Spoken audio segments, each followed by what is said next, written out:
आजको 157 प्रेस ब्रिफिङमा विश्वको अवस्था म बताउन चाहन्छु। योभन्दा अगाडि आज सांकेतिक भाषामा दिनेश श्रेष्ठले सहयोग गरिरहनु भएको छ र गेस्टको रूपमा स्वास्थ्य सेवा विभाग उपचारात्मक सेवा महाशाखाका निर्देशक डाक्टर तारानाथ पोखरेल यहाँ उपस्थित हुनुहुन्छ। आज विश्वमा 2,43,55,684 जना व्यक्तिहरू कोभिड-19बाट संक्रमित हुनुभएको छ। 8,30,131 जना व्यक्तिको निधन भइसकेको छ भने 1,68,89,202 जना निको हुनुभएको छ।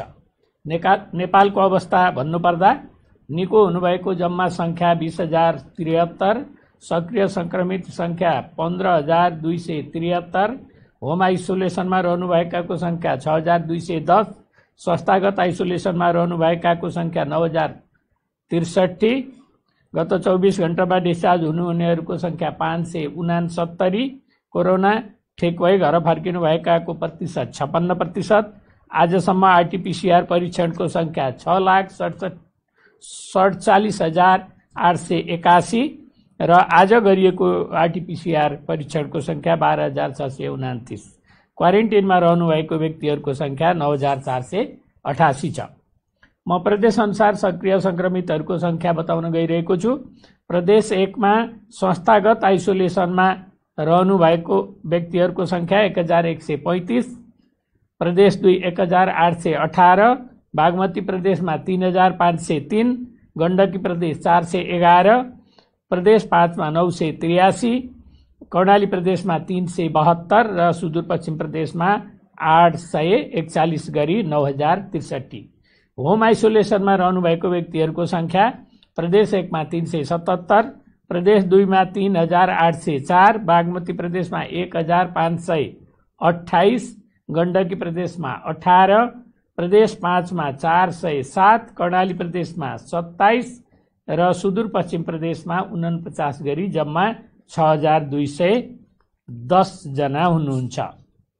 म प्रदेश तथा जिल्ला अनुसार रियल टाइम पीसीआर पोजिटिभ परीक्षणको नतिजा भन्न गइरहेको छु। प्रदेश 1 मा खोटाङमा 1 जना, मोरङमा 20 जना, सङ्खुवासभामा 4 जना र सुनसरीमा 38 जना। प्रदेश 2 मा धनुषामा 39, पर्सामा 85, बारामा 30, महोत्तरीमा 7, रौतहटमा 15, सप्तरीमा 22, सर्लाहीमा 6 र सिराहामा 7। बागमती प्रदेशमा काठमाडौँमा 270, काभ्रे पलाञ्चोकमा 13, चितवनमा 45, दोलखामा 2, धादिङमा 1, नुवाकोटमा 7, भक्तपुरमा 41, मकवानपुरमा 63, रामेछापमा 6 र ललितपुरमा 66, सिन्धुपाल्चोकमा 3 र सिन्धुलीमा 5। गण्डकी प्रदेशमा कास्कीमा 2, गोर्खामा 1, तनहुँमा 11, नवलपरासी पूर्वमा 17, पर्वतमा 1, लमजुङमा 3 र बागलुङमा 8। प्रदेश 5 मा कपिलवस्तुमा 21, गुल्मीमा 3, दाङमा 2, नवलपरासीमा 18, प्युठानमा 4, बर्दियामा 1, बाँकेमा 75 र रूपन्देहीमा 72। कर्णाली प्रदेशमा जाजरकोटमा 5, दैलेखमा 12, सुर्खेतमा 9 र सुदूरपश्चिम प्रदेशमा कञ्चनपुरमा 6, कैलालीमा 20, डोटीमा 6, बझाङमा 1 र बैतडीमा 17 गरी देशभरि जम्मा 334 महिला र 777 पुरुष गरी जम्मा 1,111। आजको नयाँ पोजिटिभको संख्या मैले भने र आजसम्म संक्रमित हुनेहरू जम्मा 35,529। प्रादेशिक रूपमा क्वारेन्टाइनमा रहेका र डिस्चार्ज भएकाहरूको विवरण यस प्रकार छ।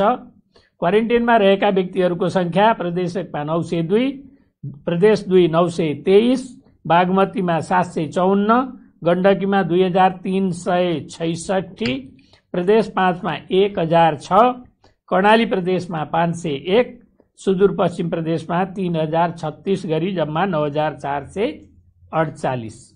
र हालसम्म रोग निको भई डिस्चार्ज हुने भनेको संख्या प्रदेश 1 मा 1491, प्रदेश 2 मा 4458, बागमतीमा 946, गण्डकीमा 1670, प्रदेश 5 मा 4702, कर्णालीमा 2025 र सुदूरपश्चिममा 4781 गरी जम्मा 20073।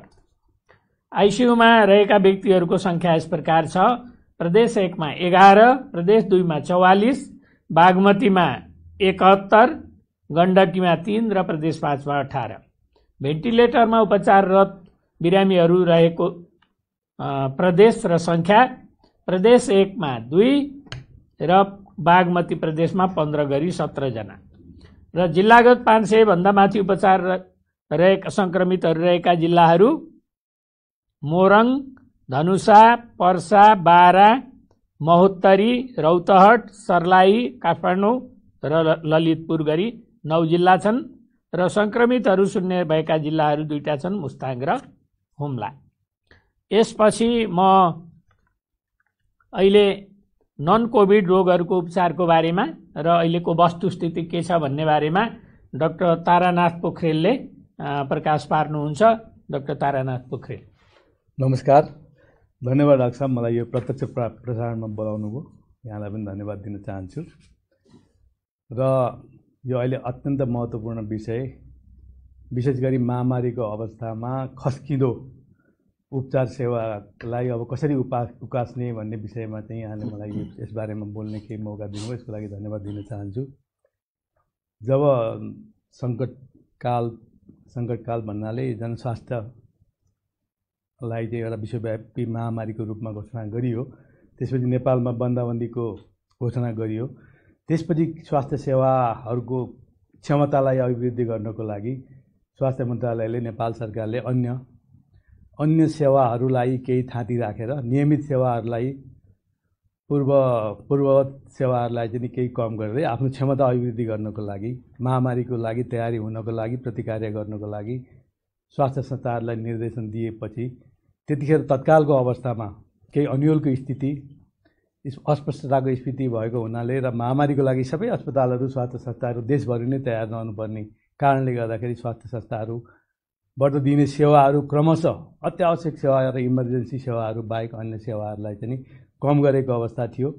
त्यसपछि क्रमशः फेरि विभिन्न बिमारीहरूले चाहिँ आफ्नो अन्य बिमारीको उपचारहरू राम्रोसँग नपाएको हुनाले बिमारीहरू चाहिँ एकदमै पीडित भए। त्यसले गर्दाखेरि सेवा नपाएको कारणले गर्दा जटिल भए र कहिलेकाहीँ मृत्युहरू पनि भयो भन्ने कुराहरू आएको हुनाले फेरि मन्त्रालयले त्यसपछि स्वास्थ्य सेवाहरूलाई क्रमशः प्राथमिकताका आधारमा अत्यावश्यक सेवाहरूलाई सुचारू गर्दै जाने भनेर फेरि निर्णय गर्यो, निर्देशनहरू दियो र त्यो सम्बन्धी निर्देशिकाहरू तयार गरेर सम्पूर्ण स्वास्थ्य संस्थाहरूलाई देशभरि नै पठायो र त्यसको अनुगमन गर्दै रह्यो।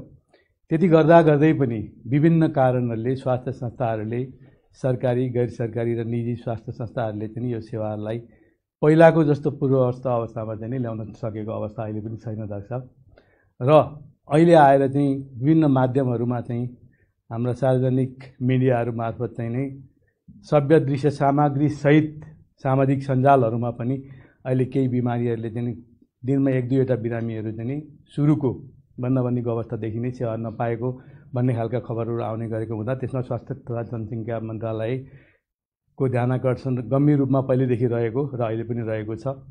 र समय समयमा स्वास्थ्य संस्था, अस्पतालहरूलाई र स्वास्थ्यकर्मी सेवा प्रदायकहरूलाई स्वास्थ्य संस्थाहरू नियमित रूपमा सञ्चालन गर्नुपर्छ र बिमारीहरू जुनसुकै हुन्, कोभिडका हुन् अथवा नन कोभिडका हुन् अथवा चाहिँ दीर्घ रोगीहरू हुन् अथवा सरुवा रोगहरू हुन्, अवस्था हेरिकन अत्यावश्यक सेवाहरूलाई क्रमशः दिँदै जानुपर्छ। सेवाहरू रोकेर नागरिकहरूको अधिकारलाई चाहिँ वञ्चित गर्न पाइँदैन, सेवा विमुख बनाउन पाइँदैन, जसको कारणले गर्दा बिमारीको अवस्था गम्भीर हुन र जटिल हुँदैन भन्ने मान्यताका साथ स्वास्थ्य मन्त्रालयले पटक पटक अनुरोध गर्ने, निर्णय गर्ने गर्दै पनि केही ठाउँहरूबाट स्वास्थ्य संस्थाहरूले सामान्यतया यो अवधिमा स्वास्थ्य मन्त्रालयले गरेका निर्णयहरूलाई कतिपय स्वास्थ्य संस्थाहरूले चाहिँ अस्पतालहरूले, निजी अस्पतालहरूले पालना नगरेको पनि पाइयो, जसले गर्दाखेरि यस्ता घटनाहरू हाम्रो सामु आइराखेका छन्।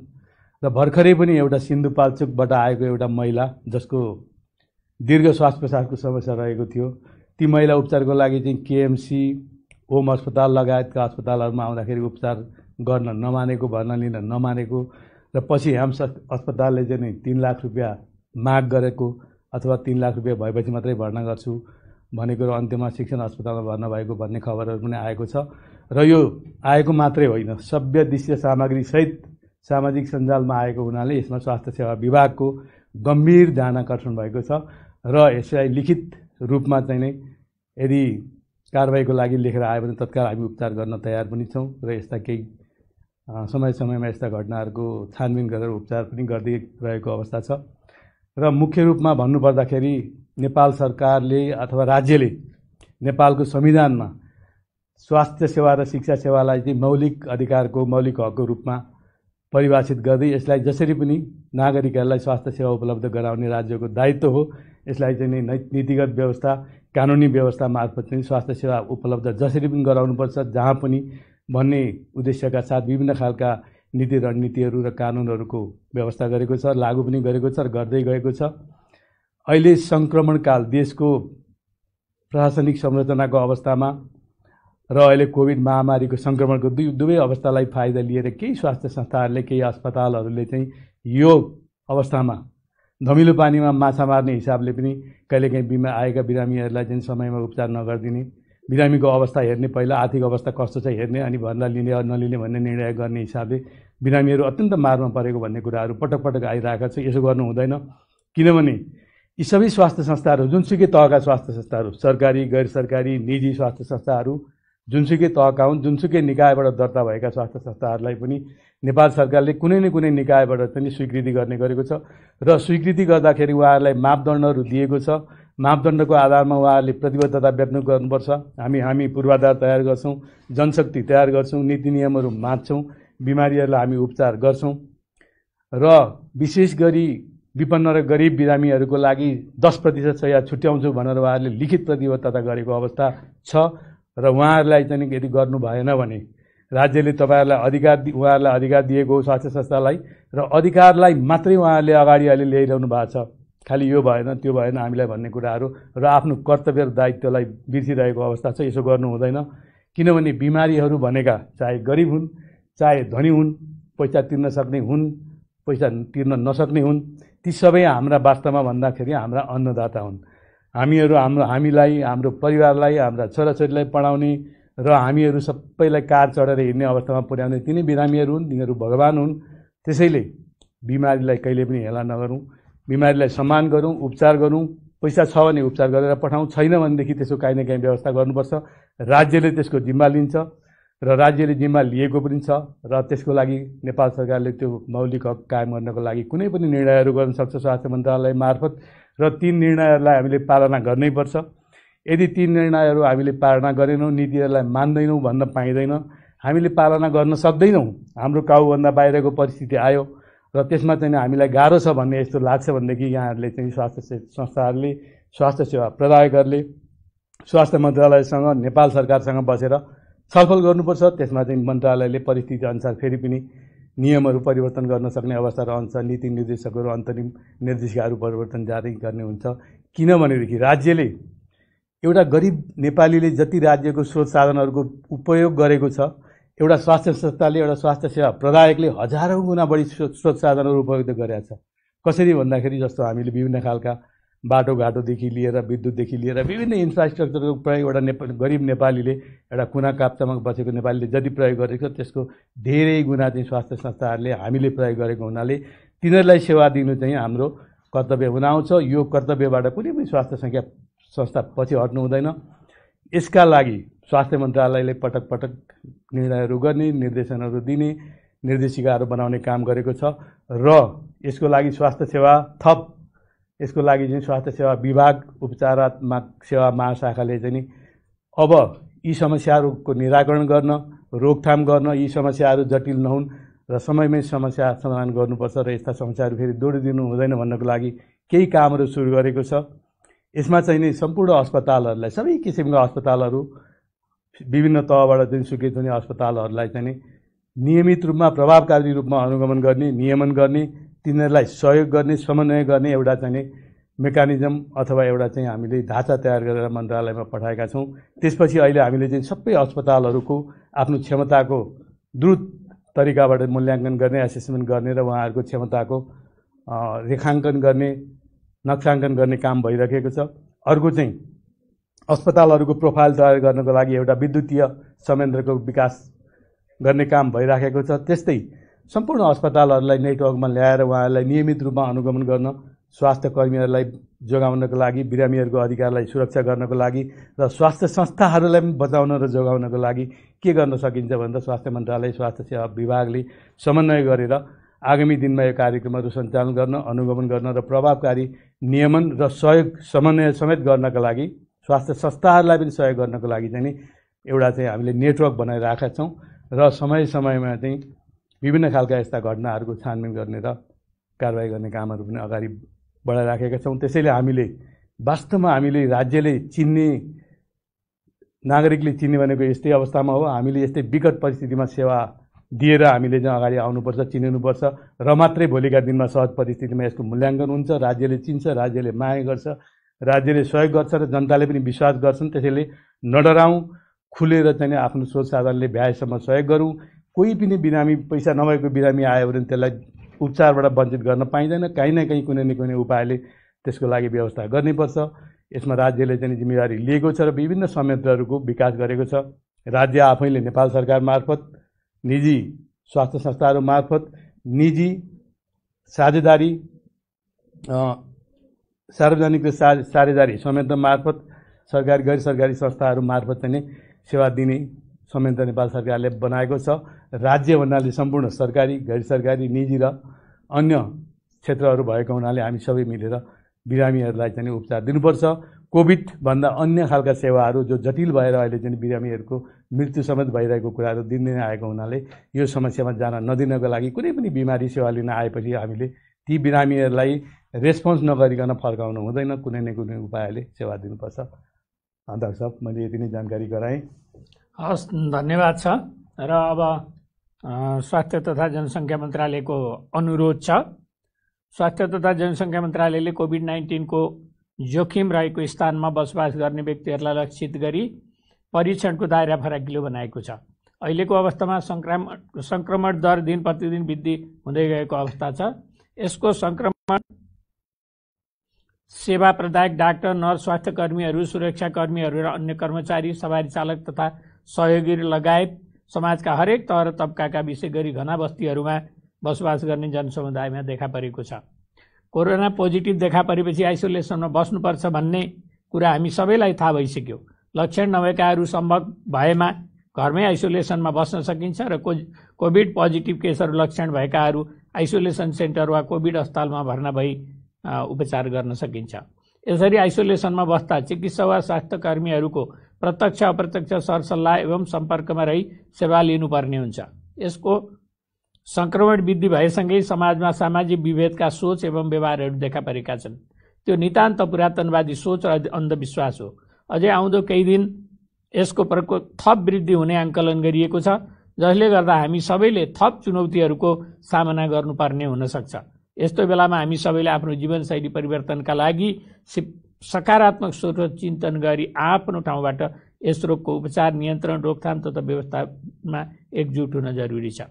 नेपाल सरकारका सबै अङ्गहरू यसको नियन्त्रण, उपचार र रोकथामका लागि अहोरात्र खटिएको कुरा यहाँहरू समक्ष अनुरोध गर्न चाहन्छु र खटिएका व्यक्तिहरू र उहाँहरूको परिवार पनि यस रोगबाट पीडित हुनुभएको छ। यस्तो कठिन घडीमा खटिरहनुभएका व्यक्तिहरू र उहाँहरूको परिवारप्रति समाजले सहानुभूति प्रकट गर्नु हुन अनुरोध गर्दछु। यसको सङ्क्रमण हामी मध्ये जो कोहीलाई पनि हुन सक्छ भनेर सोचौँ। जनस्वास्थ्यका मापदण्डहरूको कडाइका साथ पालना गराउँ। यसको नियन्त्रण एवं रोकथामका लागि विश्वमा भइरहेका अनुसन्धानत्मक प्रयासहरूको नेपाल सरकारले निरन्तर अध्ययन गरिरहेको छ। नयाँ नयाँ उपचार प्रविधिहरू भित्राएको छ भने कतिपय भित्राउने क्रममा छ। यसको रोकथामका प्रमुख उपायहरू भनेको भ्याक्सिन र जनस्वास्थ्यका मापदण्ड पालना गर्नु नै हो भन्नेमा स्वास्थ्य तथा जनसङ्ख्या मन्त्रालयले यहाँहरू समक्ष अवगत गराएकै छ।